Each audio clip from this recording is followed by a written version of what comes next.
for it are, or pronounced are every pony. This is BronyDan. It's not original, but there you try coming originality these days. Yeah, I love Harry Potter. And I honestly do mean it. It was the first film series I ever got into, which surprises me considering when I went to see the first movie, I honestly thought it was going to suck. Then suddenly I found the next 10 years of my life being nothing but Harry Potter. I waited in anticipation for each book and movie. I played the shit out of the video games. I have an account on Pottermore, and I've been to both the Universal attraction and the studio tours twice. So obviously I will defend this movie series to the hilt. But that doesn't stop me from pointing out little bits and pieces that the movies forgot to include.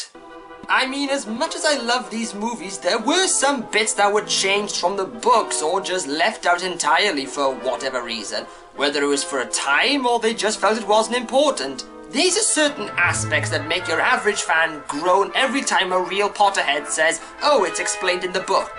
And we'll be counting down the top 10 of them today. So, sit back and enjoy the top 10 missing elements and details in the Harry Potter movies.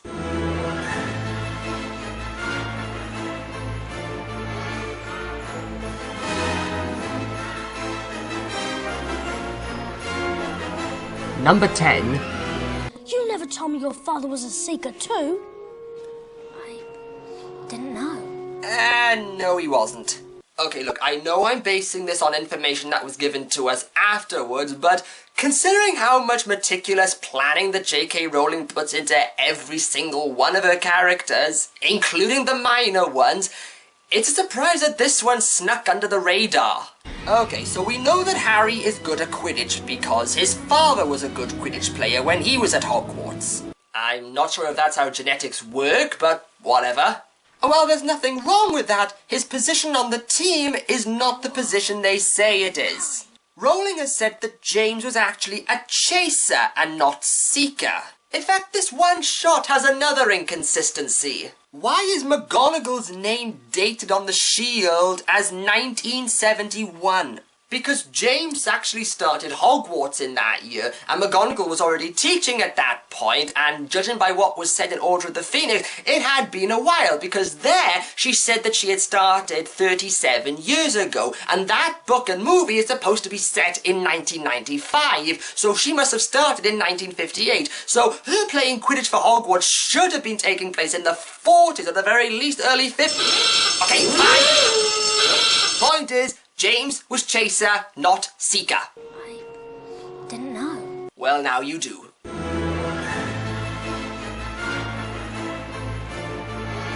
Number 9. Voldemort hiding in the boathouse. Why exactly was this changed? During the Battle of Hogwarts in Deathly Hallows, Voldemort commands all of his Death Eaters and Giants whilst not actually partaking in the battle itself. And where exactly is he? Well, Harry manages to learn that Voldemort is hiding down in the boathouse. Why? Why would you choose to keep away from the battle in an area that is part of the battle? What if someone was to actually think to go down there for whatever reason and find that the Dark Lord himself is just chilling among the boats? What was wrong with the Shrieking Shack? That was where Voldemort hid in the books, and it made sense. He was well out of the way of the battle, yet close enough to get reports. He had means of getting into the grounds in secret via the passageway, which is protected by a tree that kicks the shit out of people. It's the perfect solution. But no, you decide to choose one of the entrances to the school that has easy access to everybody. I think when Voldemort split his soul, he must have split some of his brain as well.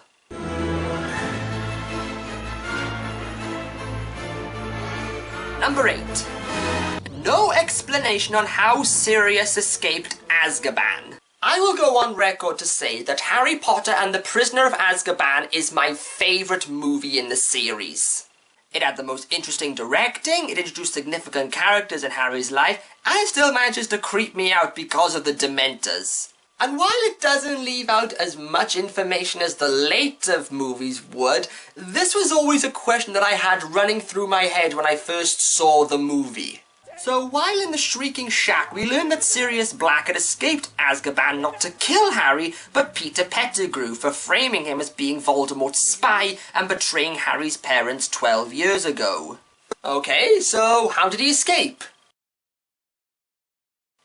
Anybody? Am I the only one questioning this? I mean, this guy is the first person to escape Azkaban. Which is actually not technically true, but you'll find out what I mean later. So is no one just the least bit interested in how he did it? Remember, Azkaban is a fortress in the middle of the ocean surrounded by soul-sucking creatures that feed off hope and happiness. So how the hell did he do it? Did he fight them? Did he use a Patronus? What? I mean, they could have used just one line to sum it all up. How did you break out of Azkaban? I turned into a dog and went through the bars. Boom! That's all you need!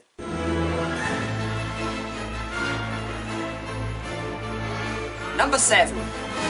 Hermione's erasing of her parents' memory. I have seen a lot of people having problems with this scene and yeah, I can understand why. So at the beginning of Deathly Hallows, we learn that Harry, Ron and Hermione aren't returning to Hogwarts in order to find Voldemort's remaining Horcruxes and destroy them. And it's also agreed that their families are in danger because of this. So what does Hermione do? She erases her parents' memories of her so that they won't be able to give information to the Death Eaters. A decent idea. Except that this is all she does. Seriously, she thinks that this alone will protect her parents. Hermione, you do realise that the Death Eaters are taking over the Ministry of Magic and are hunting down Muggle-borns. Erasing their memories is not going to be enough. They'll still torture and kill them because they still carry the name Granger, which could drive you out to save them. You honestly didn't stop and think, well, they know I'm associated with Harry Potter, their #1 enemy, and if they come round to my parents asking for me, maybe it would be safer if they weren't actually there. Perhaps I should send them into hiding to somewhere like, I don't know, Australia, give them new identities, and then erase their memories. Hermione, you may be the brightest witch of your age, but sometimes I think Ron put it best. She needs to sort out her priorities.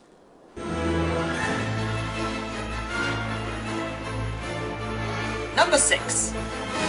Lupin had a son? Remus Lupin was one of my favourite characters in the series. He was a likeable and sympathetic character who always had Harry's best interest at heart while dealing with an unfortunate disability of his own.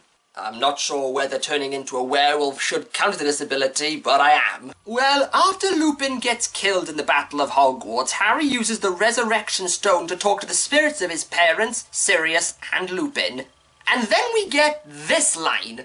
I never wanted any of you to die for me. And Remus, your son. Others will tell him what his mother and father died. Whoa, whoa, whoa, whoa, whoa, whoa, whoa, whoa, whoa, whoa, whoa, whoa, whoa, whoa, hold on. Son?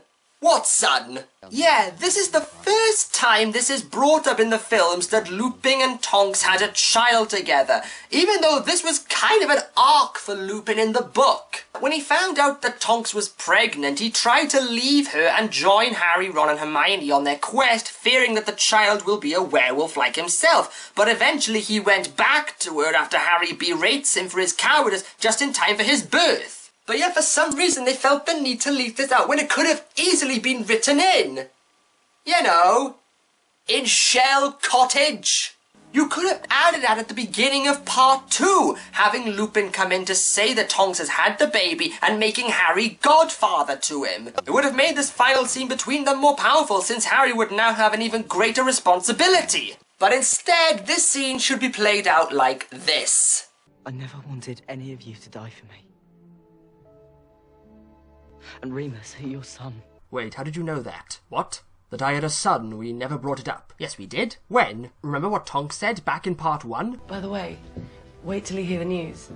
Remus and Right. We have time for a cozy catch-up later. That literally could have meant anything. Well, what else could it have meant? Look, Harry, let's just agree on the fact that this was just a simple mistake that the writers forgot to put in, and let's just move on to the next number. Fine.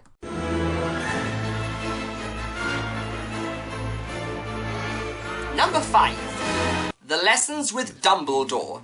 Throughout Half-Blood Prince, there is a subplot with Harry having private lessons with Dumbledore to learn as much as they can about Voldemort's past in hope of learning how to destroy him for good. But here's a question for you. What exactly do we learn from just 2 lessons?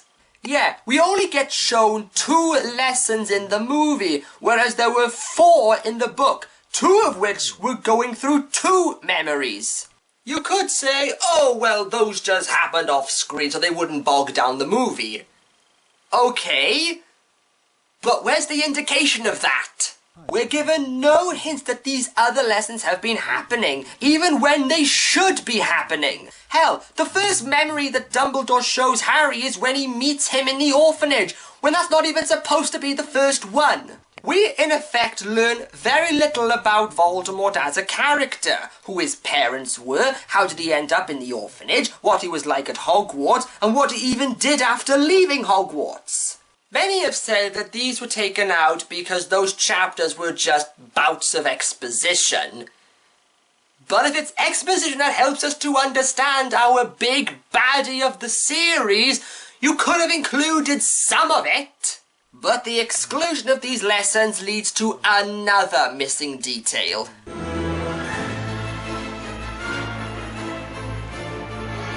Number 4. Not knowing what Voldemort's Horcruxes are. This is the problem of not having these lessons in the movie. So after Harry retrieves the real memory from Professor Slughorn, we learn that Voldemort had managed to split his soul into separate pieces and hid them in 6 separate objects, 2 of which have already been destroyed, the diary from Chamber of Secrets and a ring belonging to Voldemort's mother. Technically, Merripe didn't own the ring, that belonged to his grandfather Marvolo. And what are the other Horcruxes? Not a damn clue! This is the consequence of not including the other lessons. There were meant to be hints all the way through them as to what Voldemort would have used for his Horcruxes, specifically magical artifacts that had disappeared around him, i.e. Slytherin's locket and Hufflepuff's cup, which he stole from Hepzibah Smith. We know that in the next book, Harry's going into this mission blind, not knowing where the Horcruxes are, but in the movie, he's going in blinder because he doesn't even know what he's supposed to be looking for in the first place. Jesus, you should never hire Dumbledore as a children's entertainer. Hey kids, do you want to go on a scavenger hunt? Well, good luck with that.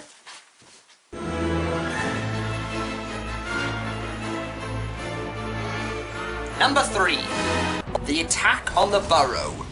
Now, a lot of people say this shouldn't count because this is adding to the movie as opposed to leaving stuff out. But adding it in does take something out of the book. I mean, everybody knows this scene was never included in the book at all. The only dangerous thing that happens here was Harry's talk with Rufus Scrimgeour about supporting the Ministry's actions and falsely arresting people. But okay, so they wanted something new. What's the harm in that? How about taking out the battle that did happen? You remember the Battle of the Tower at the end? I'm still baffled to this decision. We lose a fight that was to be a climax and a precursor to the end of the next book, to be replaced by an attack that doesn't feel properly placed. I'm not even sure I get it. How did the Death Eaters know that Harry would be here? And wasn't the Burrow supposed to be given extra protection from this sort of thing from happening? And what do we get instead of the place at the Battle of the Tower? Bellatrix kicking crockery. Oh no!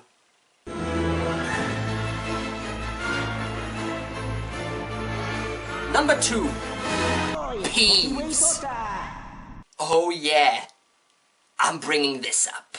For those who haven't seen anything other than the movies, Peeves is a poltergeist who pretty much lives to cause chaos any way that he can around the school as long as it riles up the caretaker, Argus Filch. Peeves was a very prominent character appearing in every book, and what do we see of him in the movie? Nothing! Absolutely nothing! Everybody was quick to realise that Peeves wasn't going to be in the movie, which really upset fans. Because he was supposed to be in the movies! There is supposedly a deleted scene where Peeves is first introduced, much like how he was in the book, but for some reason it was cut out, and to this day it has never been released on any kind of home media. Oh, and guess who they got to play Peeves? I'm a white professor!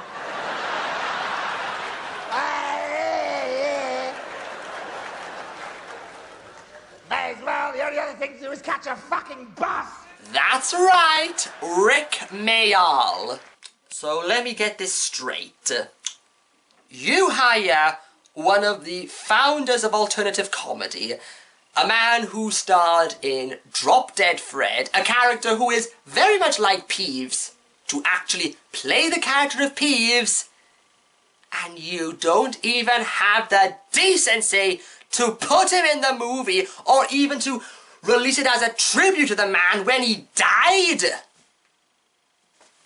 Shame on you! Well, all I can say is thank God for the video games, because if not, someone would have been a Spectre. Just I'm beginning to understand why Stephen Fry fucked off. And the #1 missing element and detail of the Harry Potter movies is the majority of the Goblet of Fire. If Prisoner of Azkaban is my favourite movie in the series, Harry Potter and the Goblet of Fire is my favourite book in the series. Which is kind of ironic, as it's my least favourite movie. That isn't to say that I hate it, it's just that there was literally an entire book missing. The movie seems to keep its focus purely on the Triwizard Tournament. Even though when you really look at it, the tournament only takes up about, that much of the book. I'm not even joking. So many characters and subplots were just thrown out, like Hagrid's confession to being half giant, or in some cases unfinished like Rita Skeeter's. Yeah, have you ever noticed how she completely disappears after the first task? She was supposed to be really involved in stirring up trouble within Hogwarts because of her columns. Also, several characters are non-existent, like Ludo Bagman, Bill and Charlie Weasley, and Dobby. I know Bill and Dobby arrive in Deathly Hallows, but this was where they became prominent characters in the series. And of course we have Barty Crouch Jr. Because of how much was cut, we don't know anything about him, other than he escaped Azkaban, disguised himself as Mad-Eye Moody so that he could deliver Harry to Voldemort. Well, how about including how he escaped Azkaban because his mother switched places with him with Polyjuice Potion, how he was imprisoned by his father, and how Bertha Jorkins found out about him, who then also ran into Wormtail, who took her information to Lord Voldemort about Crouch still being alive, so this whole plan could be thought up in the first place. You know what, this really should have been 2 films. That was the original plan, but they kept that idea for the last book, and that decision caused the majority of the Goblet of Fire to be the #1 missing element and detail in the Harry Potter movies. With Victor Crumb. You're fraternising with the enemy. The enemy? So yeah, there are a lot of bits missing, and much more that I didn't mention. But regardless, we still love these movies. It doesn't really matter what wasn't included, because the important thing to me is investment. We get so caught up in the world of Harry, Ron and Hermione that we don't really care. In fact, maybe not having these elements is a good thing, because it shows that we want to see more of this world that J.K. Rowling has created. We want to learn more about these characters that we love. So even though I would have liked some of these things to have been put in the movies, I should at least be happy that these movies were made in the first place. This is BronyDan saying, Nostar and mischief